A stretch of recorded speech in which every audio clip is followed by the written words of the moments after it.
Maverick News presents The Rick Walker Show. Defrag your mind.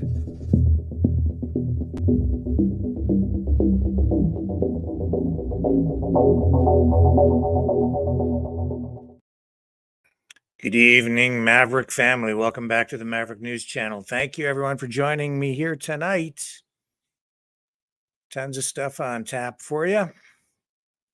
Sorry for the late start tonight. Just a very busy day and did not really have enough time to get prepared for 6 p.m., but I did want to come on and spend some time with you guys tonight.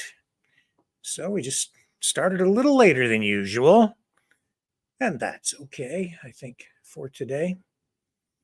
We're going to revisit Joe Biden's visit to Lahaina. Lahaina. I say it wrong all the time. Yesterday, where he was heckled, and where he may have actually made up a story. And it's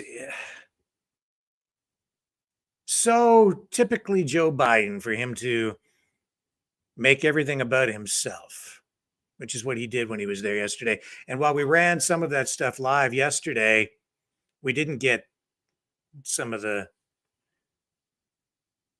most important parts, but we have them for you tonight. Because, we just weren't able to follow him everywhere he went. But we've got the goodies for you here this evening. The wildfires continuing to burn. A lot of speculation swirling around, and we're going to get into a little bit of that here this evening too. Again. And what else do we have? Oh yeah, the lockdowns. Are they coming back?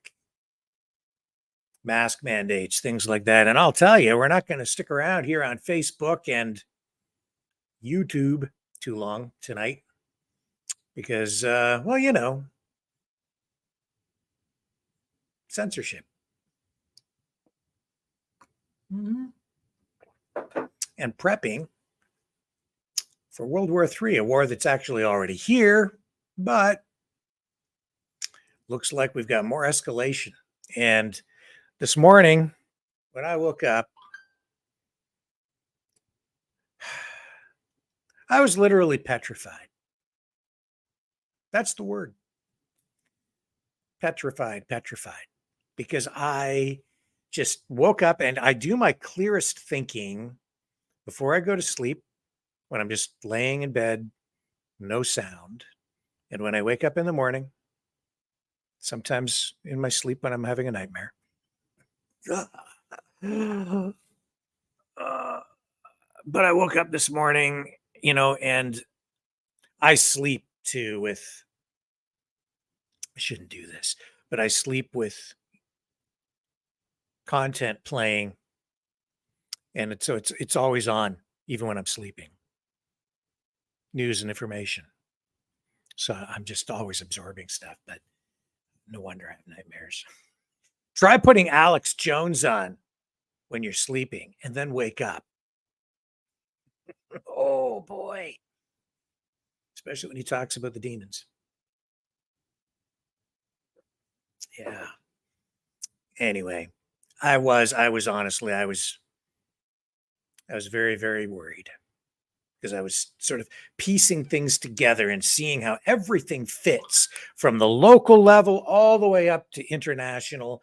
And it's scaring me because it's like, I'm like, I was thinking of what to put in the thumbnail tonight. And, the headline that came to mind, nuclear convoy. Because we've been talking about this Save the Children convoy. And then I'm also thinking about this escalation in Ukraine that we're seeing. And we've got some of that for you tonight. And oh my goodness, they're telling people to get the heck out of Belarus. The U.S. government's telling everybody to get out now. To me, it's another indicator that they are getting ready to go nuclear.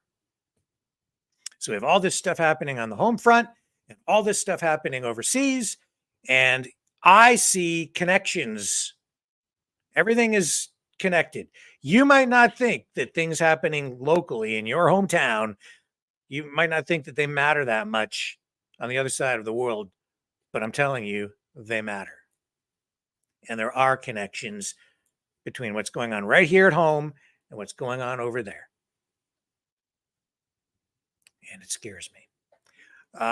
So we've got all that for you tonight.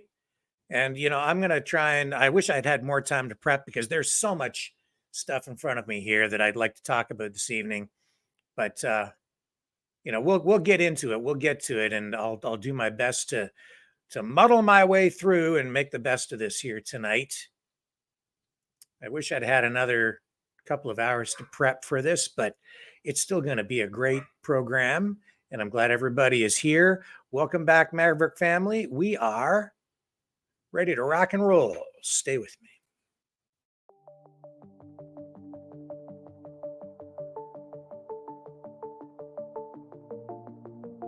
Greetings, brave Mavericks. Our quest for truth continues. We go beyond fake news. Together we expose propaganda. Together we pull others out of rabbit holes. We are maverick thinkers. We are all unique individuals, defenders of individual rights and freedoms, credible, trusted, grounded in reality. Maverick News, defending free speech, Donate at freedomreporters.com. Do it now. Tomorrow may be too late. Maverick News. The world is watching.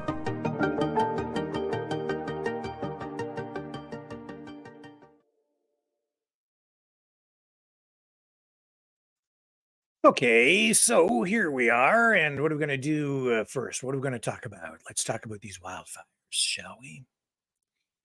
Let's dig into that first. So, I've been saying from the beginning, I want to deal in facts. I don't want to speculate. I want to try to avoid that.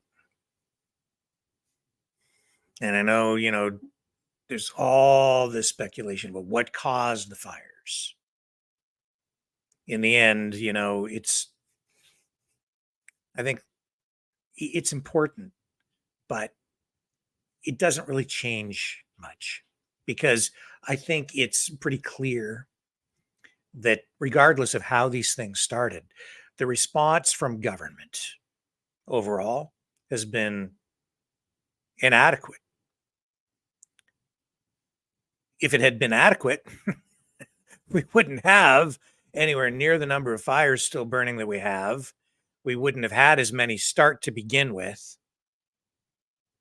So whether you believe the government started the fires or whether you believe that terrorists started the fires, it ultimately doesn't change the reality that this is a bad situation and the government response has been inadequate. And I think, too, honestly, the likelihood that the government has some direct involvement on both ends of that equation is somewhat inevitable as well. Now, I can't say for sure what started these things. I don't think anybody can at this point. Well, in some cases we can, and I know that they've launched investigations into these things, and we know that the majority of these are from man-made causes, whether it's campfires not put out properly or someone carelessly discarding a cigarette or whatever. I know that in Alberta, when I went to check the stats there most recently, they're saying about over 30% of these they think were caused by lightning strikes. They've had now 960 70 some fires, which is more than normal. Not as many as they had in 2019, where they had over 1,200, but the season isn't over yet. 2019 was a huge spike as well in the province of Alberta. And Canada-wide, they're saying that this is the most wildfires I think we've ever had in a season. Not surprising. So, I want to see where these stats end up at the end of the year. But anyway, you slice it. These things have burned too long. They've burned, well, we know that forestry management has kind of gone out the window because of the concerns of environmentalists who don't like prescribed burns. We've talked about that. They don't get the dead wood out anymore the way they used to. They don't manage the forests. They just want to kind of let it go. But then you end up with a lot of kindling basically in there, and it's not good. And they haven't maintained the firefighting equipment. They don't have enough resources. They don't put the budgets into it. It's incompetence all the way down the line, that's for sure. In addition to that, we also know that there are environmental activists out there who are using this as an information warfare tool to push their climate change agenda, to say to the public, you see, this is all the result of climate change. That's their position.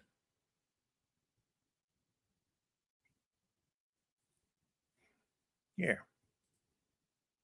What do we have here?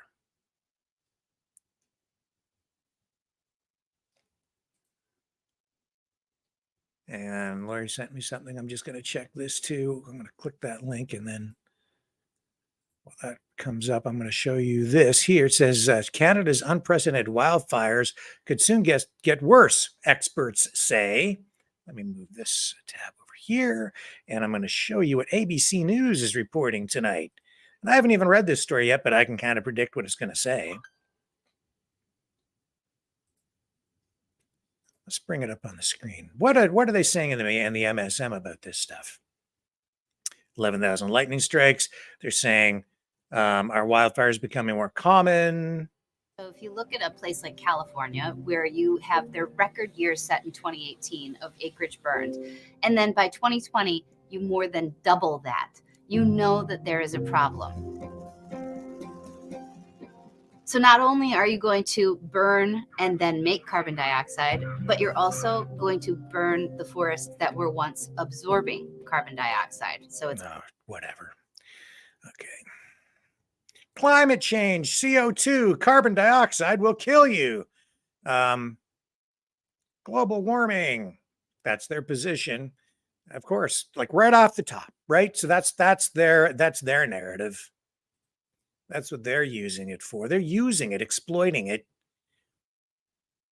And, are eco-terrorists setting some of these fires? I can't say for sure, but the historic wildfire season currently plaguing Canada is expected to persist, perhaps becoming even worse in the coming weeks. A potentially devastating forecast made more likely due to human-caused climate change, according to new research. Drought and hot conditions contributed to an unprecedented start to the fire season in Canada and has kept the fires burning all over the country since late April.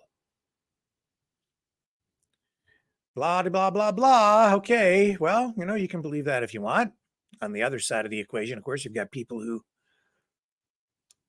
are saying, it's the government and, you got to do something and whatever. And maybe you can look at it that way too. I'll tell you this is also what I came up with this morning, laying in bed. I was thinking about it in my sleep and waking up with this in my head.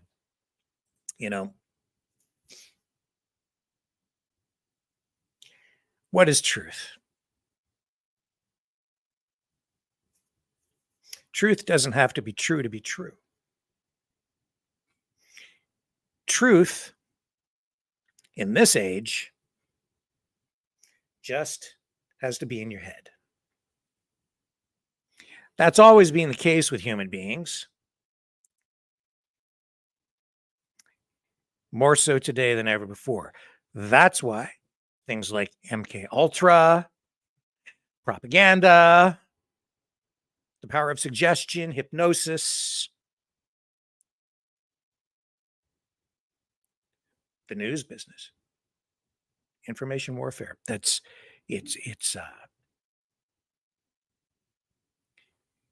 Truth doesn't have to be true to be true. Perception is reality. That's a rule that I learned in marketing, right? Or if you're a politician, you need to have a good public image. So you create an image for yourself. And when it comes to politics, or even political activism, you don't need absolute truth. You just need to convince people that something is true. And if people believe something is true, then it becomes true. You know, the victors of war get to write the history books. And the generations that come after have to accept what's in those history books as being true. But we weren't there. So how do we know that what we're reading isn't just propaganda afterward? Indeed, much of it probably is for every war. And that skews our reality, doesn't it? But there's got to be some truth in it, you would think. And then you get political or history revisionists who come along and say, that's not true. And then they rewrite the history to suit the current narrative, contemporary politics. So then the history changes. And so now I'm an old dude and I come along and I read a history textbook for my kids and it doesn't match what I was taught. How can that be? What's the truth? Well, sir, you weren't taught the truth when you were a kid. Now we're telling them the real truth. And how do I know, now that I'm getting to be an old dude and I see what's going on in politics, and I've been covering politics for a long time because I'm an old dude as a reporter. I see that when it comes to politics, so much of it is just a construct, a concept, an idea, a thing that comes from people's minds. And so whatever you think is true becomes true. And how do you decide what's true? Well, people tell you what to believe. Using a variety of different tools, information warfare tools especially. And we're in a war right now. We're absolutely in like a kinetic war in Ukraine. We've got all this, I guess we're in an information warfare here at home, in an information war, right? Not only an information war over what's going on in Ukraine, but even an information war between political parties and political groups, political ideologies, such is the case with any democracy, I suppose. Seems to me that I didn't realize this, when I was younger, but we are in a perpetual state of war. I think that's the natural state for mankind or humankind. Or as Justin Trudeau probably would say, people kind. It's a war of words, war of language, person's kind. Control the language, you control people's minds.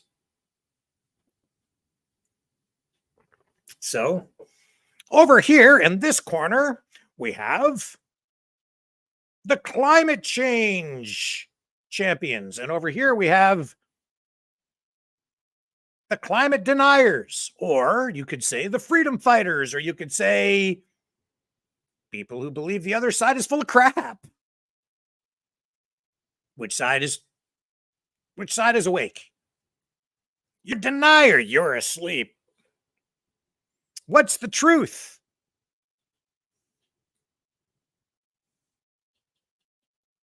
It'll drive you loopy after a little while, just thinking about it.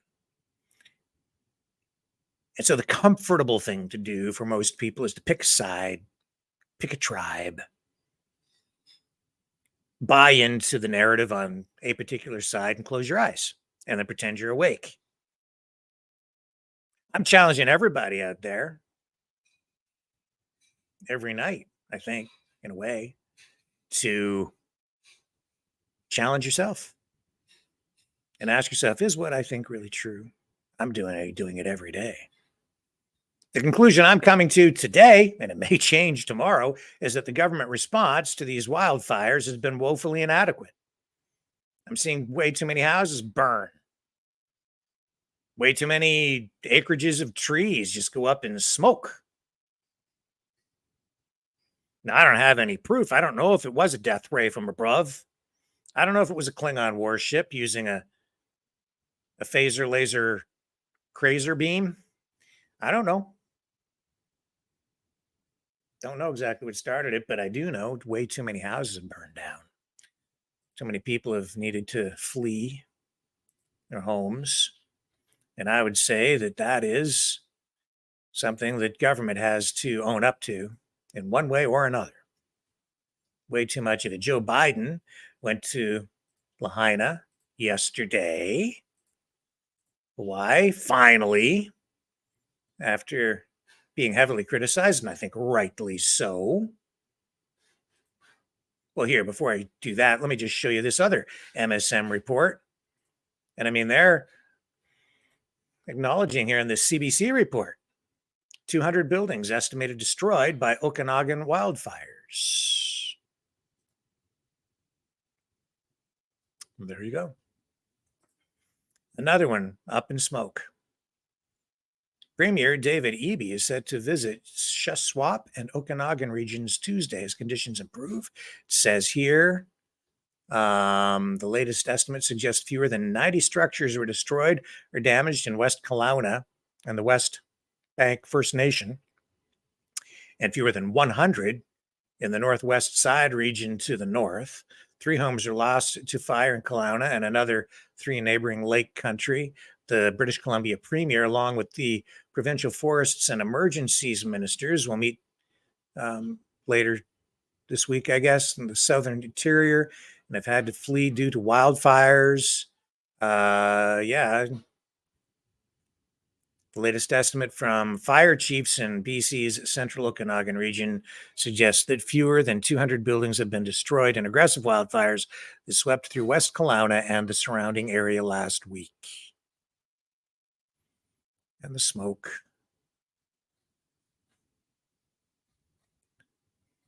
And of course, it's all climate change, climate change, climate change, climate change. It doesn't matter, honestly, it's always climate change is the reason for all of our problems. It's an existential threat to humanity. I don't agree.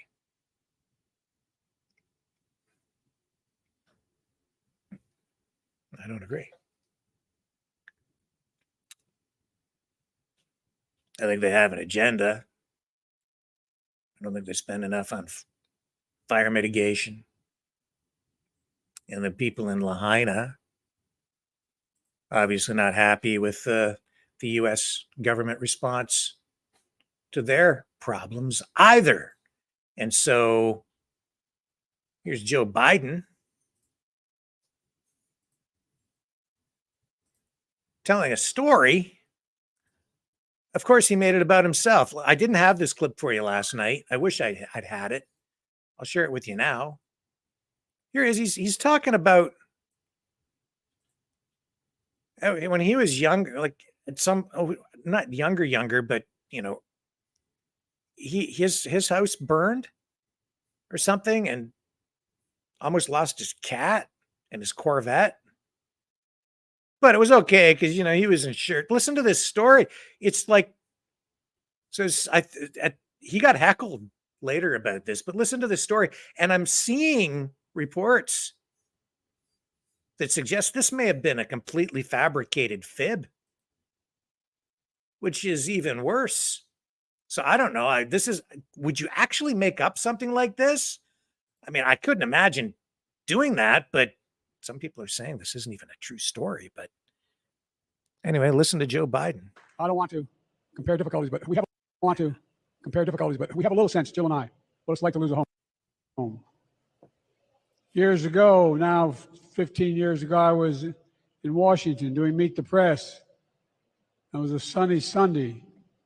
And lightning struck at home on a little lake. It's outside of our home, not a lake, a big pond, and hit a wire and came up underneath our home into the heating ducts, the air conditioning duct.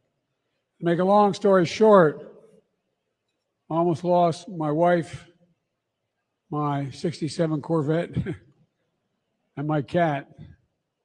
But all kidding aside, I watched the firefighters, the way they responded. You know, there's an old expression. I grew up right across the street from a fire hall in Claymont, Delaware. And the expression is, God made man, then he made a few firefighters. You're all crazy, thank God. The only people who run into flames to help other people. And they ran into flames to save my wife and save my family. Not a joke. The smoke, and the firefighters here can tell you, sometimes smoke is so thick from the windows out, it was that thick inside the home. And we were insured. We did not have any problem, but being out of our home for a better part of a year was difficult. I can only imagine what it's like to lose your home.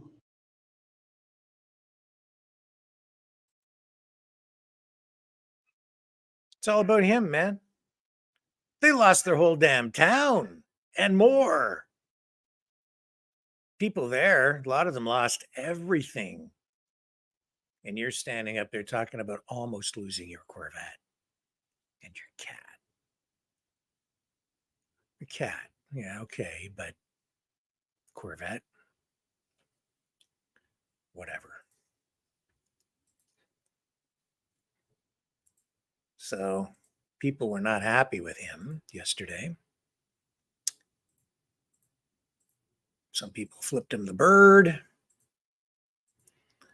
Other people chanted, F Joe Biden, F Joe Biden. Here, I got it for you. Let me find it. I should have it. Here we go. Here we go.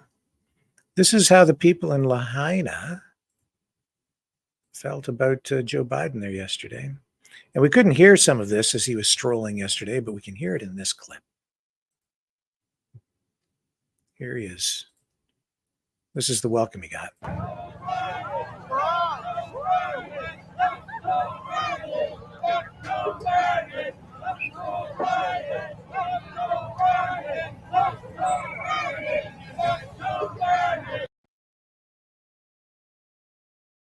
I don't know if you heard that. Maybe we just play it one more time for you just to be sure, because it's a little hard to hear.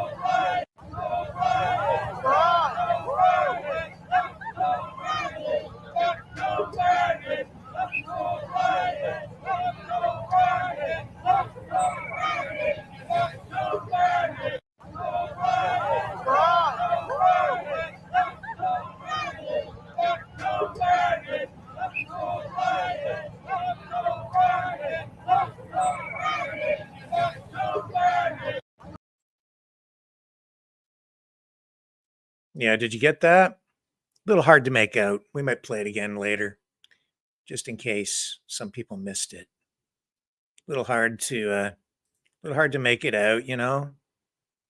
But yeah, that's what it was. It was F Joe Biden, and it didn't seem to faze him much. Didn't upset him. He was pretty calm, very, very calm through it all. And then he was, you know, at another stopped during his visit in Hawaii, and he was so calm, so just, serene about it all that he actually seemed to fall asleep at a memorial service. Never met before.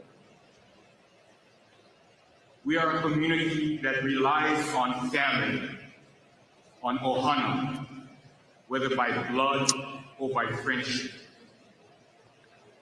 But like many others, my son's home burned down.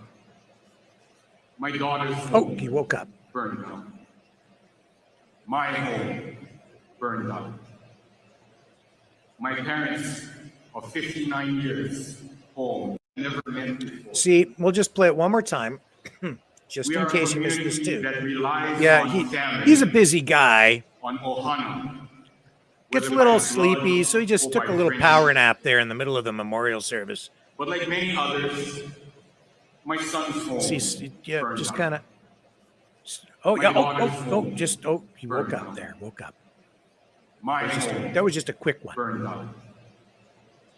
My parents of 59 years home never met before. Just one more time, just a little power play here. We are a community that relies You on know what? family, Let's slow it down, shall on we? ohana, whether by blood.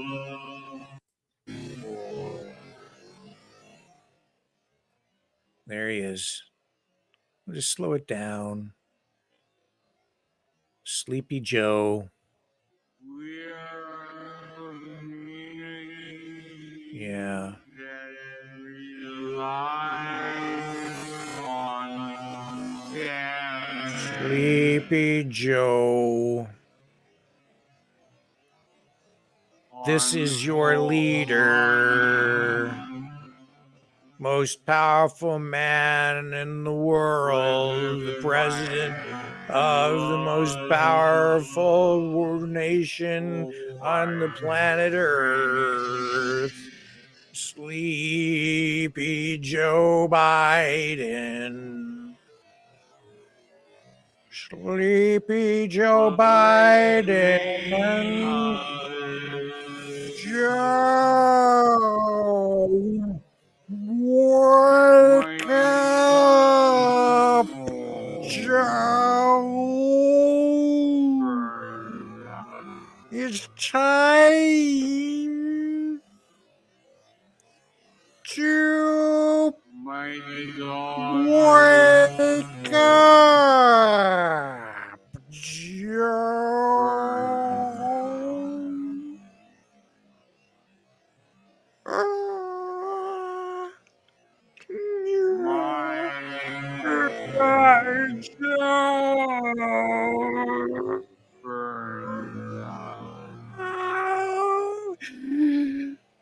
It's time to wake up.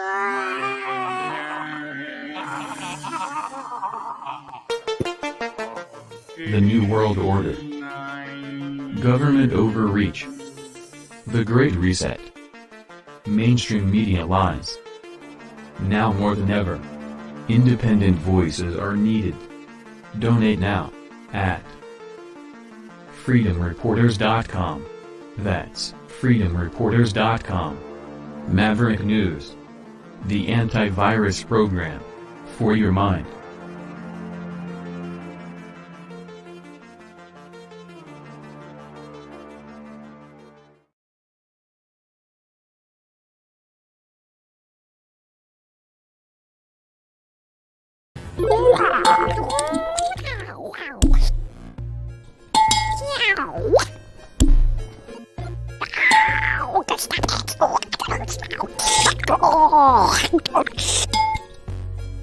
Exile.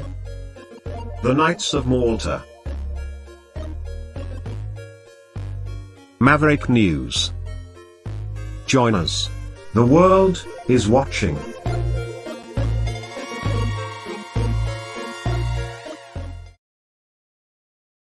Okay, so I'm talking about politics as a construct. I mean, it's like, what do I mean by that? I mean, like, you just make stuff up, right? Like, don't think of it in terms of like politics for a moment. Let's think of it as like, say I wanted to start a company, like a fast food chain, and I just wanted to come up with a name. So I'll call it Burger Clone. I've actually thought of doing this. It's not real yet. It's just an idea. Burger Clone. My idea for a burger clone would be to have engineered burgers, bioengineered maybe even, okay, or replicated in a super bioreplicator. And what burger clone would be is it would be like a clone. We would clone all the different burgers from all the different burger joints. Okay. And so you could go in, you would never have to go to any of the other competing burger joints because you'd be able to get a burger clone in any clone you wanted. You could get like a Big Mac clone. You can get a Whopper clone. You can get any kind of a clone you want. Okay, so you could have you could clone like a Wendy's single, Wendy's double, Wendy's triple, but it'd all be a clone burger.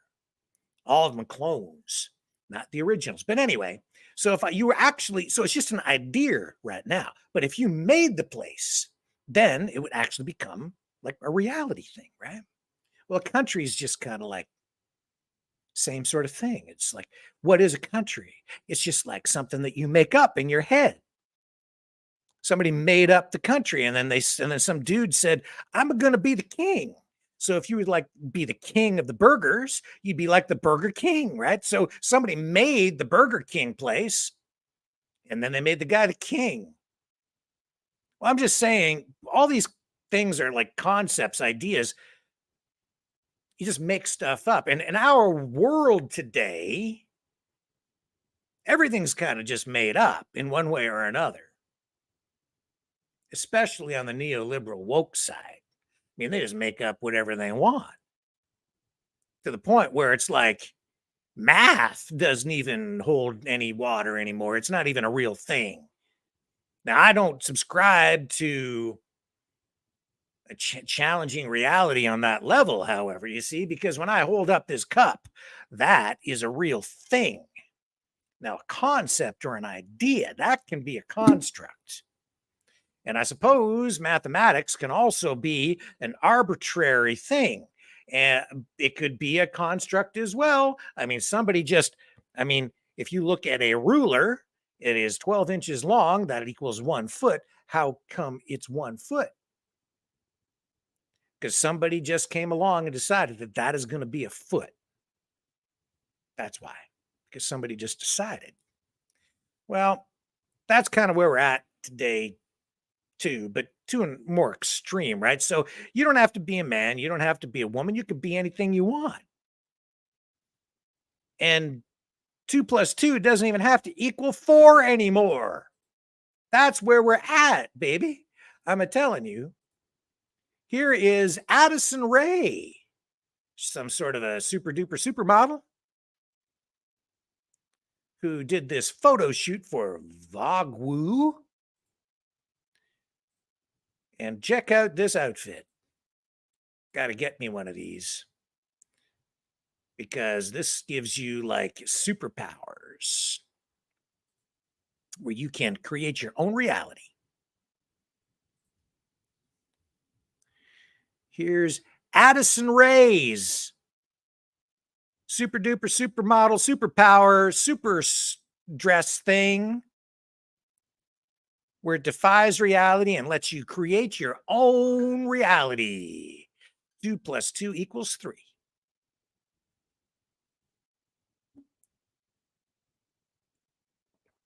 I think that is art reflecting society today.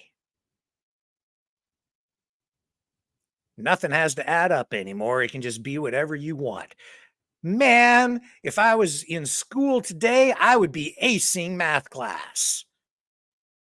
I would just dispute my math scores. Whatever grade the teacher gave me on my math exams, I would just take it back and say, nope, I've decided that 2 + 2 = 3, teach. 2 plus 2 equals 3. And if you don't pass me through this course, if you don't pass me on to the next grade, I'm going to sue your ass. Because you're discriminating against me because I identify as a mathematical Einstein, where I've created my own mathematical political construct. The world is upside down, folks. That much I know. You know what else is real? This isn't news, but this too is reality, as I think Walter Cronkite used to say. This reminds me of something that happened to me when I was younger, and I hope you appreciate it when I share this with you, because we're all in for a blast of reality. I know that in the weeks and the days ahead, as we talk more about pending lockdowns and possible mask mandates coming back.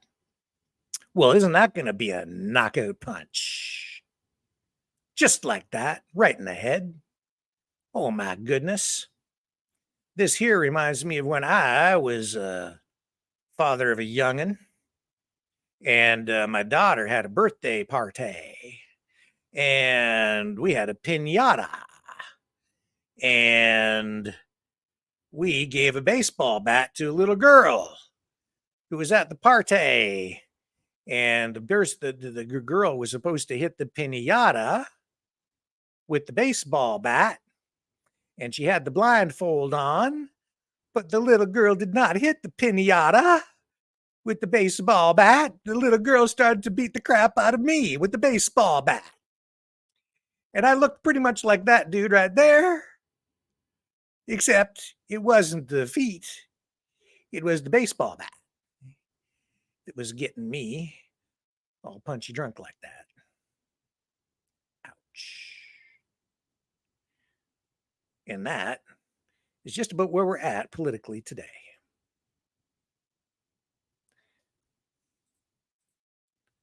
Little dose of reality. The face. 2 plus 2 equals 3. Pow! Right in the kisser. Oh my God. That's gotta hurt.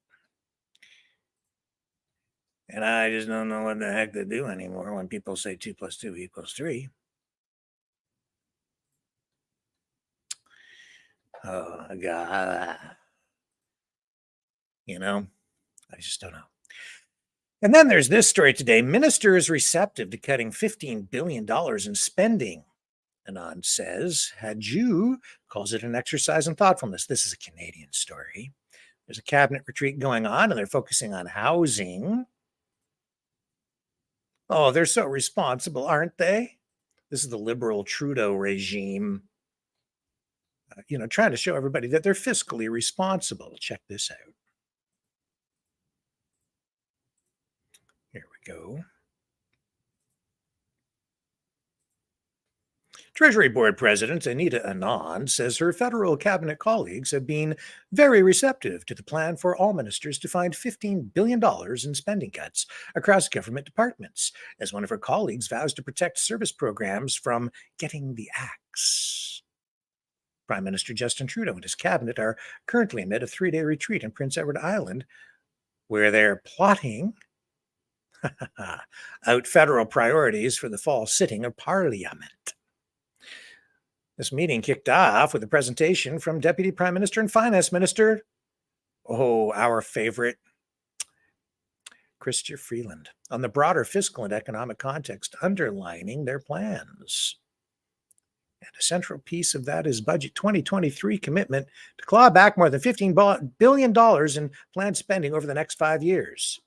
Well, finally, they get to a little bit of austerity, a little bit of fiscal responsibility. It's maybe about time.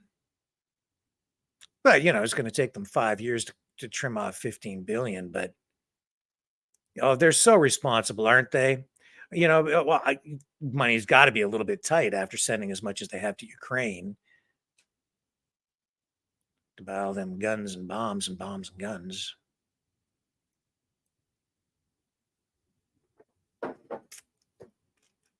But they're pinching pennies over there. Yeah, Trudeau and Christia, they're miserly. They don't like spending no monies. Eh? They got to pinch them pennies because it's time to get fiscally responsible heading into that next election. I don't know how they're going to buy your vote this time around if they're talking about trimming the budget. Oh, you know what? I bet you it doesn't last long. Why do I have a feeling they're going to start forking out more cash? He'll be on the road soon. You'll see. They'll have more free goodies to hand out. Don't worry. More free crap coming. They're bankrupt, but that won't stop them from printing more money. They're pinching the pennies today so they can spend dollars tomorrow. Yeah, 15 billion over 5 years saved. Yeah, well, whatever. Believe it when I see it. And this is trending on Twitter, X. Something to take note of. Something to talk about. The end of the US dollar. People are starting to finally clue in that the US dollar isn't what it used to be. Might not be what it is today either, tomorrow. In fact, it might not even exist. Oh my goodness. In the US or Canada, y'all need to wake up. You have no idea what's happening right now in the world. You guys are all so caught up with the wildfires that are happening in Canada, but that's not even the biggest news that's happening right now. Tomorrow is BRICS Summit Day 1. BRICS is a new digitalized currency that's going to change the way that economics and trades work, and it constitutes of 5 countries: Brazil, Russia, India, China, and South Africa. These 5 countries are currently stating a new currency that's going to be backed by gold. And the conversion rate of this currency to US dollars is 1 to 55.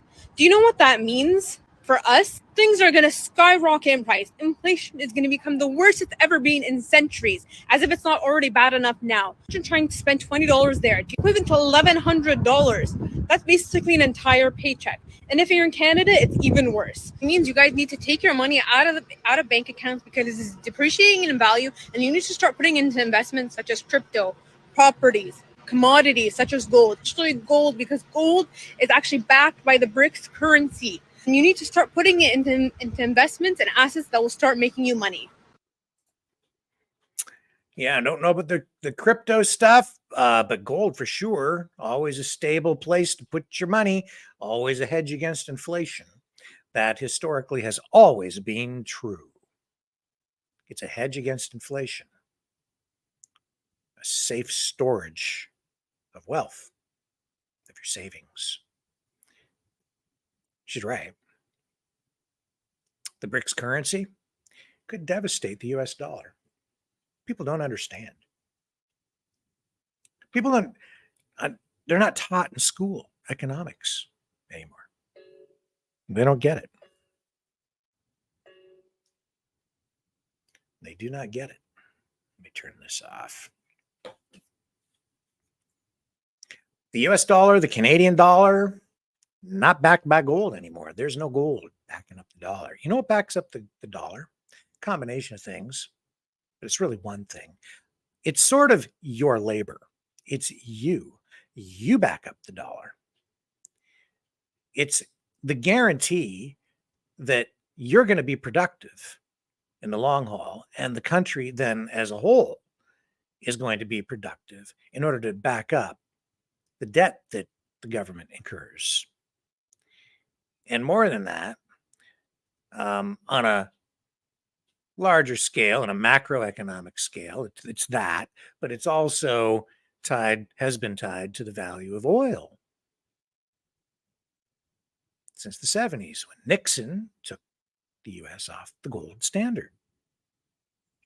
It's been tied to the value of oil through Saudi Arabia in exchange for forcing other countries to buy oil in US dollars, which props up the value of the US dollar. Anybody wanting to buy oil has had to buy it with US dollars. So in a world dependent on oil, the US dollar it became very strong in demand, right? A lot of demand for US dollars because everybody had to buy oil using US bucks. That props up the value.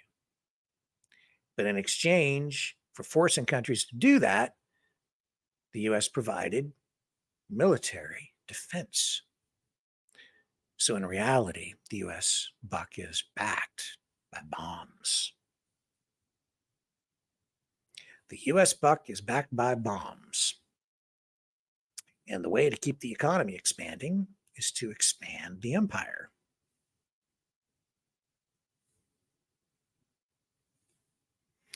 But now you got bricks. So the US buck, backed by bombs, is about to get bricked. So if you got bucks backed by bombs, you might want to take your bucks and your bonds and cash them in and go buy some bricks backed gold brick stuff, because there's going to be a lot more demand for gold now, because they're going to need that to back up the bricks. So go buy yourself some bricks of gold, and no matter what happens, you'll have a stable store of wealth for those hard-earned dollars that you've been saving, and they won't get eaten up by inflation. A lot of different ways to do it. I'm not a professional financial advisor, so take this for what that's worth. But I think she's right. I studied a little economics in my day, and I can see where it's going. Brace yourselves. There's a lot worse to come.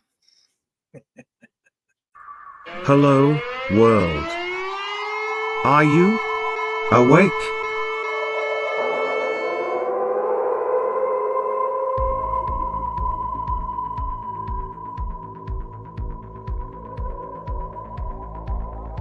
Uniting humankind by liberating millions of minds at a time. Maverick News. The world is watching.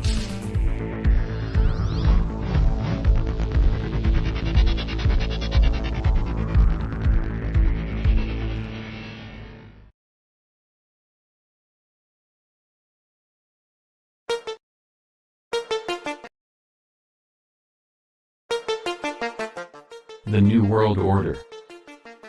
Government overreach. The Great Reset. Mainstream media lies. Now more than ever, independent voices are needed. Donate now at freedomreporters.com. That's freedomreporters.com. Maverick News. The antivirus program for your mind.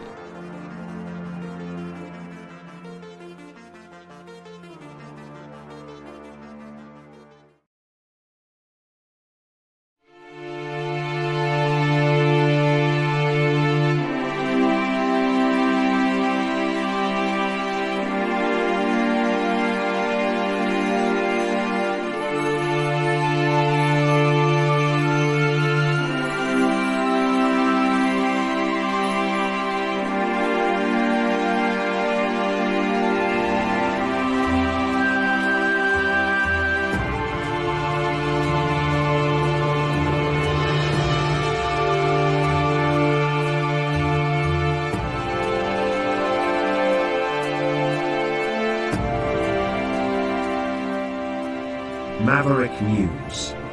The world is watching.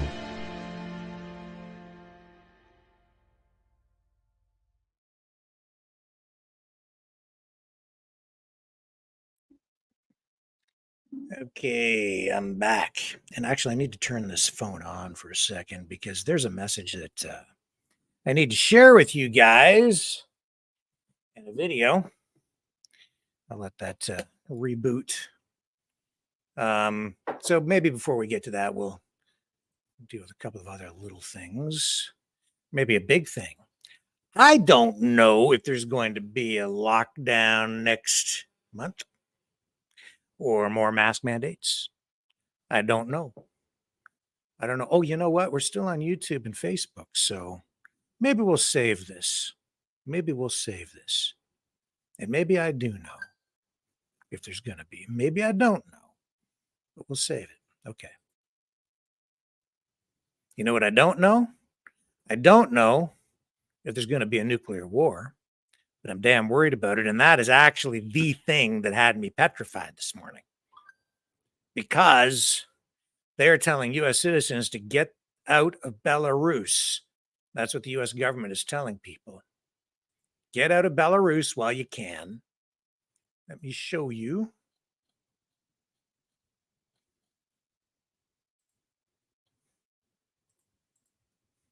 Where we're at with that. Where'd my thing go? Here it is. Okay. Come back here, thing. U.S. tells citizens to leave Belarus. This is the Hill.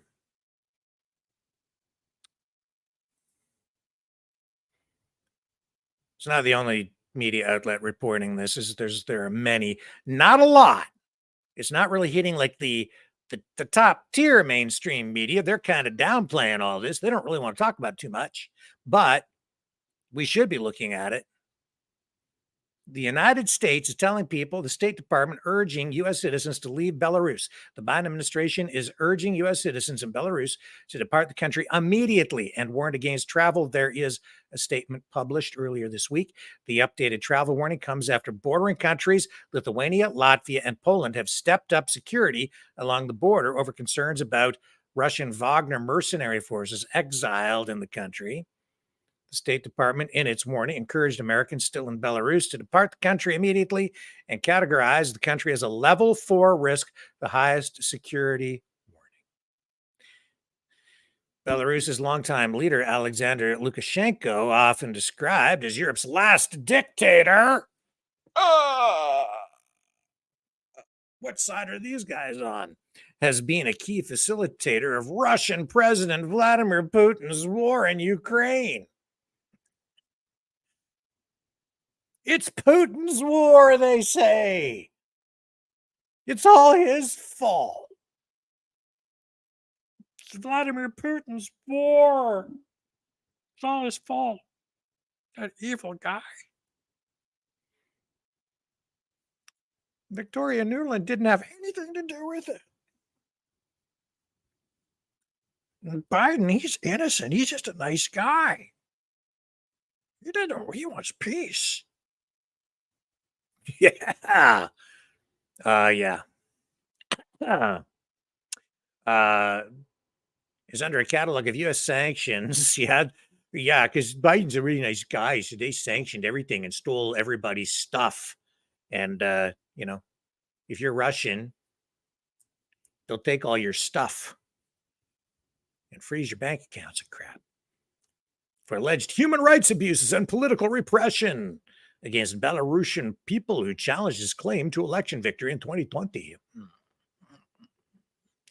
Do not travel to Belarus due to Belarusian authorities' continued facilitation of Russia's unprovoked attack on Ukraine, the buildup of Russian military forces in Belarus, the arbitrary enforcement of local laws, the potential of civil unrest, the risk of detention, and the embassy's limited ability to assist U.S. citizens residing in or traveling to Belarus, the State Department wrote in its warning. Yeah, you know what? I think getting a probably not a bad idea, because I think this is another indication of more escalation. You're seeing all these countries ratcheting everything up. We're talking about F-16s now going into Ukraine. They're going to give them F-16s. We're seeing the Russians describe those as being launch platforms for potentially for tactical nuclear weapons. That's how they see them.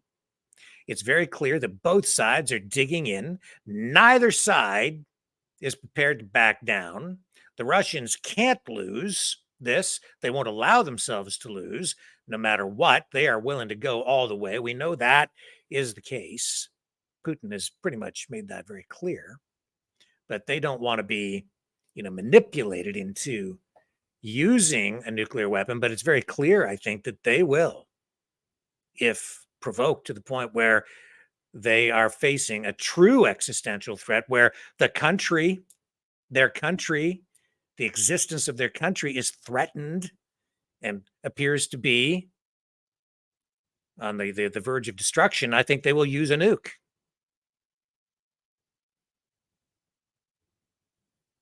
And there are some who think that the tactical nukes could be used, and we wouldn't see an escalation. But once you go down that road, man, there's no turning back. We've talked to Scott Ritter about that, and I think he's right on the money. You start using nukes, and the Russians are going to just launch everything. Now, the Russians might use it as some way to try to show they're going to use it as a deterrent, but I don't know how they're going to do that. How they would, I don't know. I just know that we're right on the edge. People can downplay it. They say, "Oh, it's not going to happen." Well, we've never been closer. And this stuff here, like get the heck out of Belarus, they're telling you that is where the next hot spot is going to be. Get out because you're in danger. The forces are amassing there on both sides, and that's where the conflict is going to erupt again into the next level.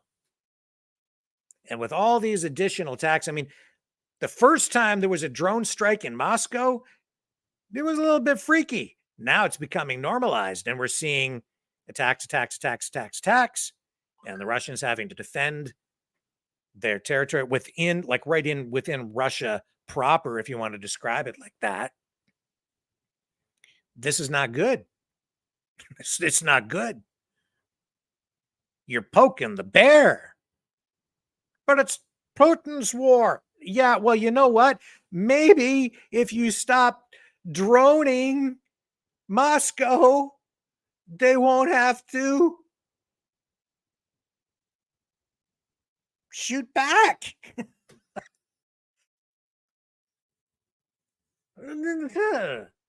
And then if you stopped doing that, maybe you could save some money. You wouldn't have to cut $15 billion from the Canadian budget, because we ain't got that much here anyway. We're really kind of a small country, not a very big population, even with all the immigration.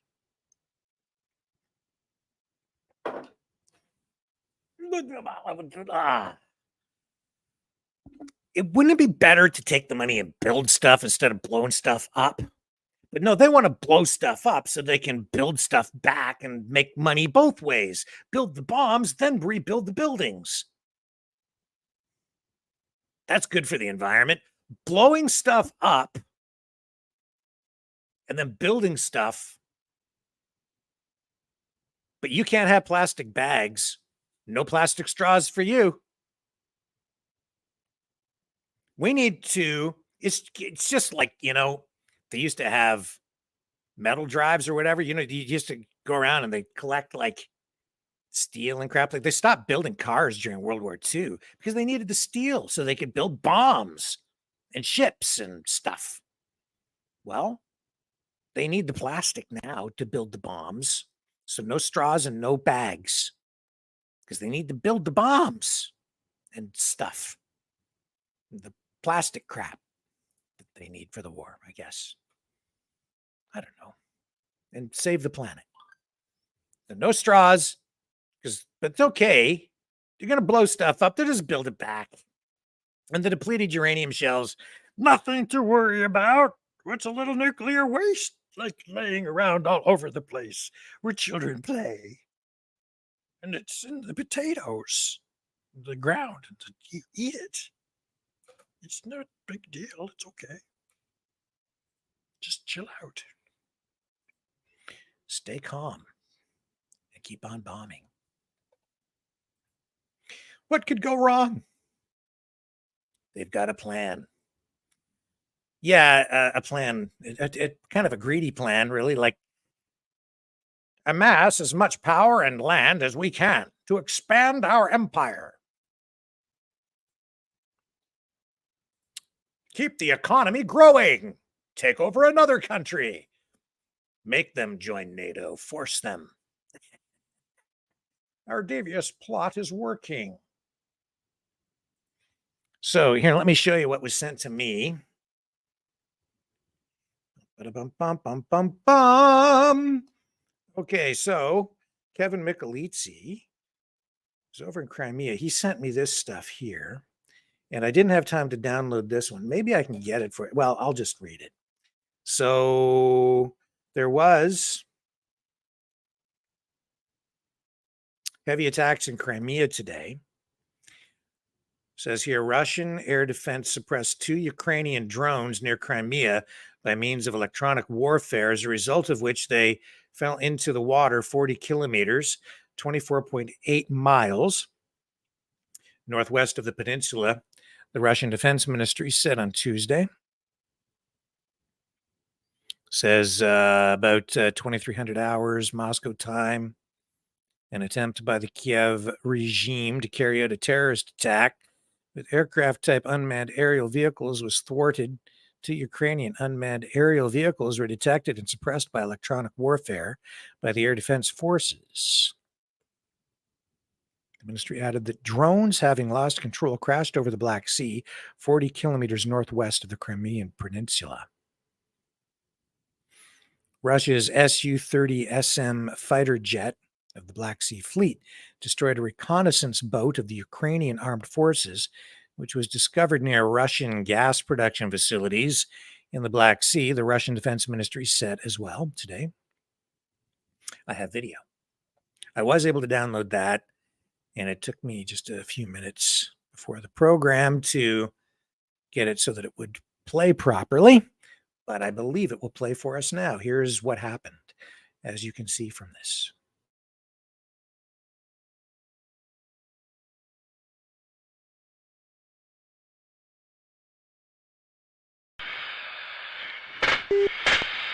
Выше. Палка. Предельный угол атаки. Третье движение. 2. Высоко. 1900.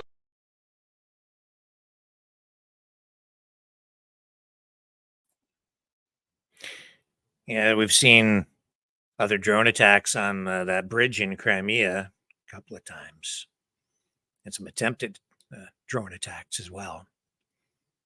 Well, they've got surveillance on all the time there. This war is not over, not by a long shot. More escalation. More escalation. That is for sure.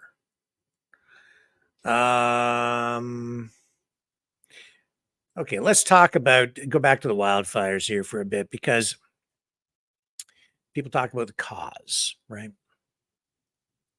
You know what part of the cause is? Bad. An ounce of prevention is worth a pound of cure. Governments here in the West have not taken the preventive measures necessary to deal with this issue. And they know it happens every single year. And they need to prepare. They should have been preparing on a number of fronts. Preparing for natural causes, preparing defenses against arsonists, just all the different causes that they know of that come to bear here every single year. And one of those potential threats is terrorism. They've known it, they've acknowledged it. Fire can be used as a weapon. Who's doing it? I don't know. I can't prove anything one way or another. And I'm not even saying that what's going on out there is terrorism. But I do know this. The governments in Canada and the US have been aware of the threat for a long time. They've been warned about it. They've done their own studies. They've had experts warning them about it. And you know what they've done about it? Really kind of nothing. So here is what I'm talking about. Here's an example of A report from the Combating Terrorism Center. This is way back in 2013.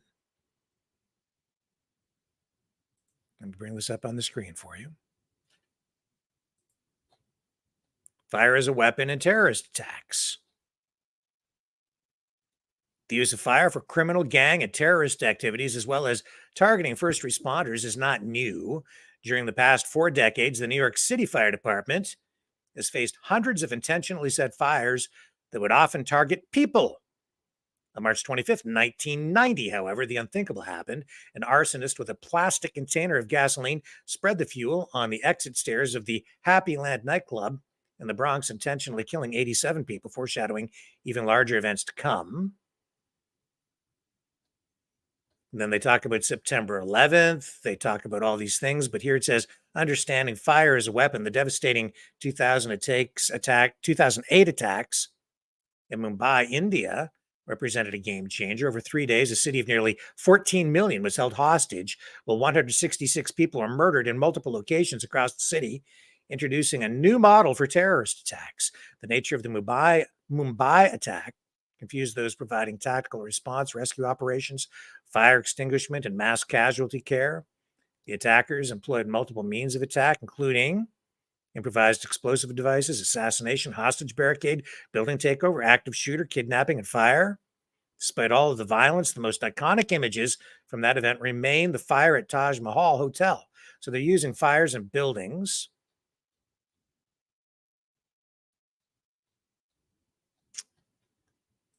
So there's that. And then there's this, wildfires.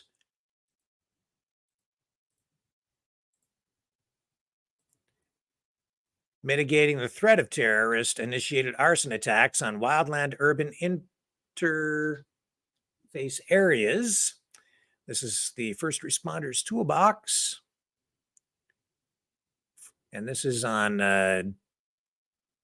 dni.gov. And it says here, mitigating the threat of terrorist-initiated arson attacks on wildland urban interface areas.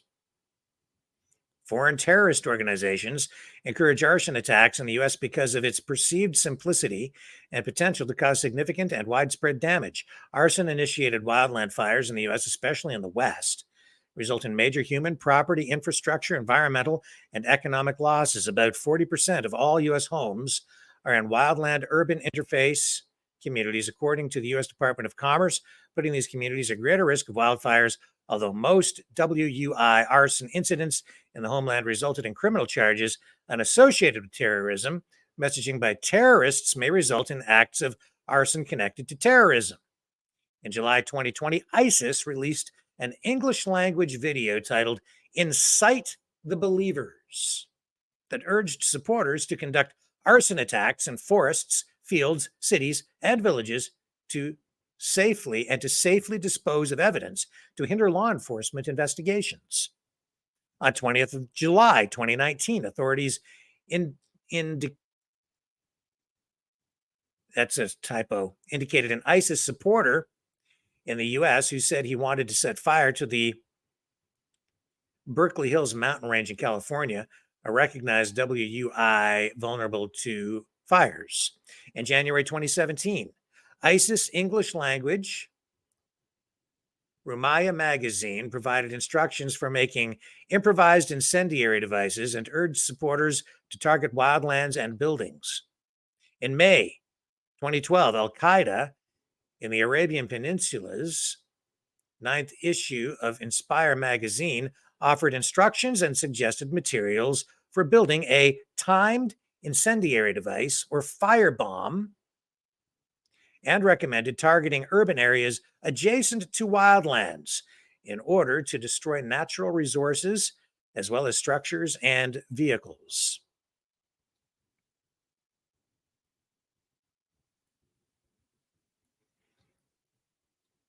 Prevention considerations.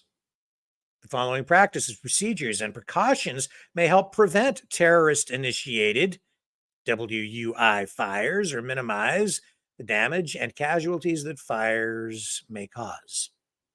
coordination and information sharing, increase interagency response and investigation coordination among local, state, tribal, territorial, and federal agencies.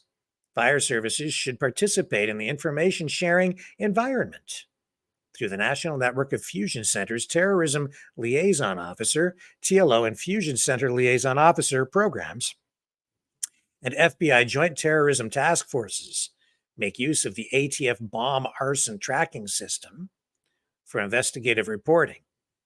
Investigative capabilities. Train additional fire investigators to National Wildlife Coordinating Group standards and teach responders how to recognize indicators of arson and how to preserve evidence at the scene. Threat analysis, community preparedness, suspicious activity reporting, technology. Deploy fire detection cameras and weather monitoring stations for real-time monitoring of WUI areas. The equipment allows monitoring of environments for ignitions and fire weather conditions. Talks about response considerations. It lays out historical cases, arson fires initiated in the WUI during the past decade, all laid out here.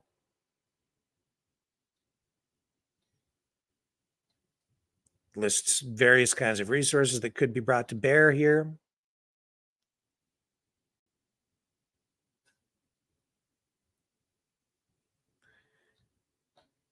And what have the governments done about this?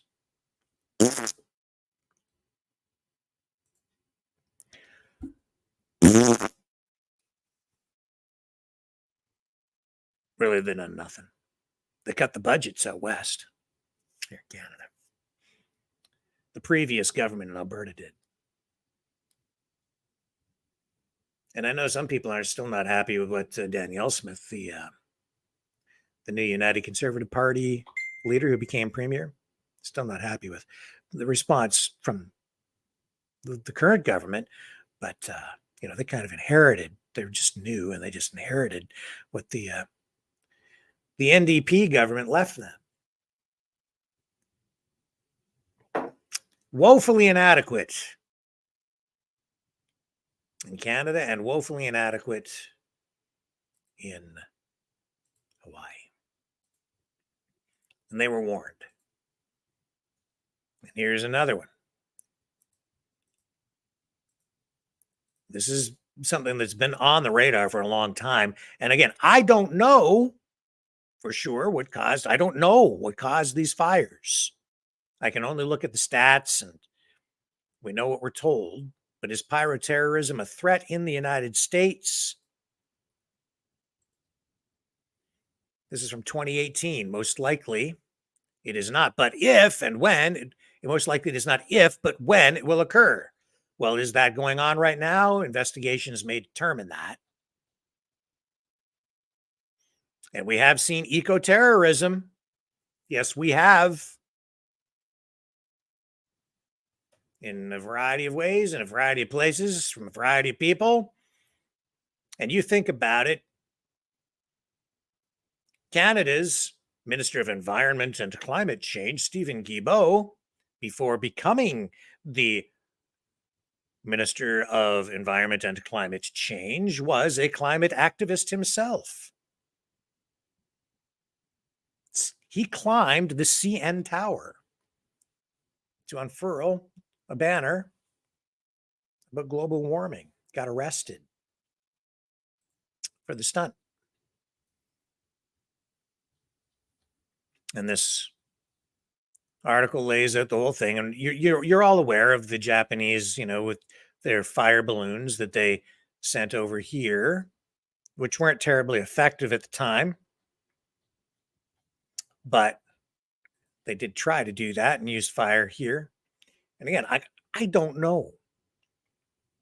I just see the response.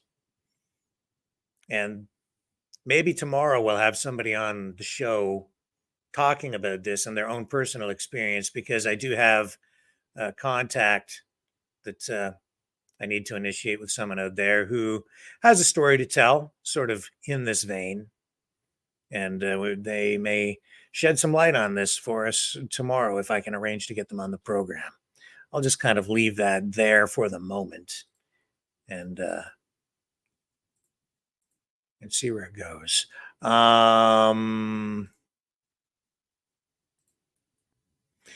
with that, you know what I'm going to do is we're going to pull off YouTube and Facebook and head on over to Rumble, and we'll continue on Twitter and Twitch and so on. But everybody's got to go to Rumble because that's the place. That's the place you got to be.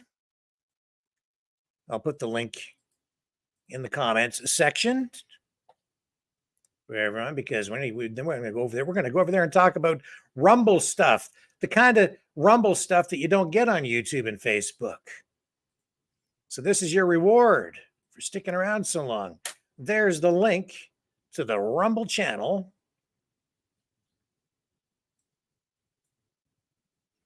And I'll be selling shares in the new Burger Clone Corporation later in the program. Burger Clone. Have it your way. Have it your way at Burger Clone. I bet they'll be healthy. It'll be beyond meat, baby. It'll be beyond meat. Beyond beef. It'll be unbeyondable, unbelievably beyond. Burger Clone. A Rick Walker concept. Stick with me. We'll construct more here on the Maverick News Channel right after this.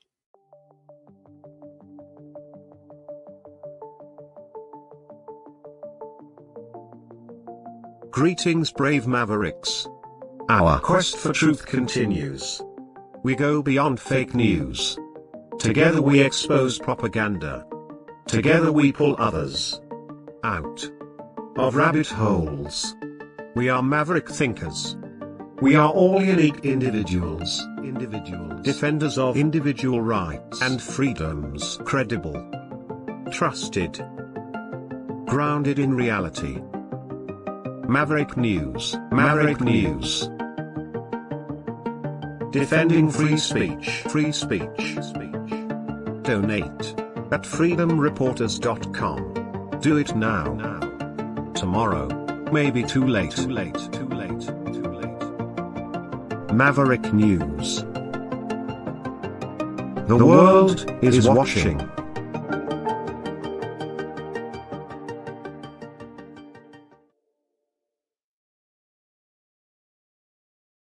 Okay, I'm back. Not only am I going to set up a Burger Clone empire, I think I'm going to overthrow the Burger King. I think I'm going to do it. It's got to be done. Somebody's got to do it. I know, Choosy. We got to exile the Knights of Malta too. We'll get to that. We're working on it. But we also have to overthrow the Burger King. I think it's got to be done, folks. I think it has to be done. Oh, you think I'm nuts? Oh, no, I'm not. Burger King is a threat, a global threat to the natural international law. They're trying to take over the whole darn planet. You think I'm joking? It's not like it's an unprecedented thing I'm talking about. They've actually tried to do it. Oh, maybe you don't recall. Maybe it didn't get enough attention. I know they try to keep this thing on the down low. But they've already tried to overthrow one country. Burger King. Yeah. I'm telling you, it's true. Look at this. 2017. Not so long ago. Burger King.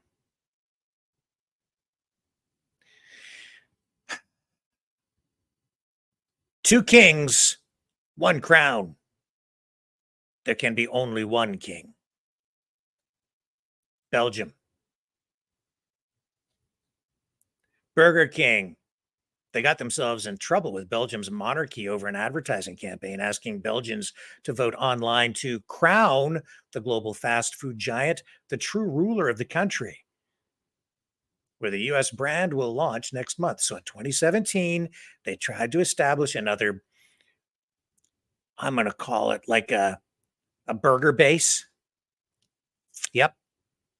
Expanding their empire out to Belgium. Okay. Their whole army of burger flippers armed with spatulas. Sent them all in there. They even turned their own citizens against them, against the monarchy. Okay? Because they actually recruited domestic help. Not mercenaries, a domestic army of burger flippers, all designed to overthrow King Philippe, King of Belgium. And he was not amused. And it makes perfect sense to me. Absolutely makes perfect sense. You know why? Because the Burger King, you know what he presides over? Not that he's a president, but he might as well be. He's the ultimate ruler. The Burger King, he's the king of a corporation. What's a corporation? It's just a construct. Just something somebody came up with. They convinced a bunch of people to invest a bunch of money. Buy shares in Burger King. Help us overthrow the King of Belgium. 2 kings, 1 crown.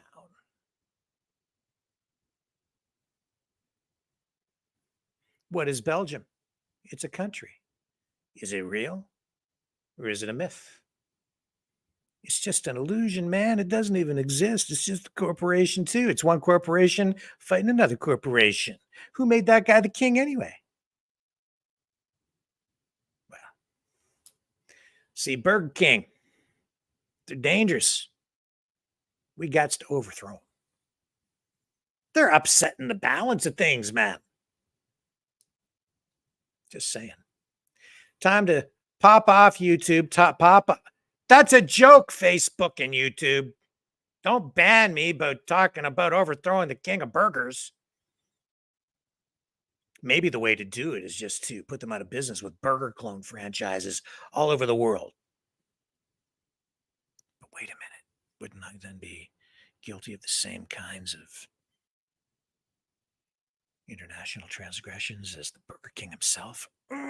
Such a difficult thing. I don't know what to do. Okay, let's just pop off YouTube and Facebook. Okay, love you, YouTube. Kind of, sort of. Not so much anymore. I don't like you as much as I used to. But anyway, that's a whole other story. So goodbye, YouTube. See you tomorrow. We're going over to Rumble. Join us over there. Go to Rumble. Go to Rumble. Go to Rumble. Go to Rumble. Go to Rumble. Go to Rumble. Don't miss out. All the cool kids are going to Rumble now. Okay, goodbye, YouTube.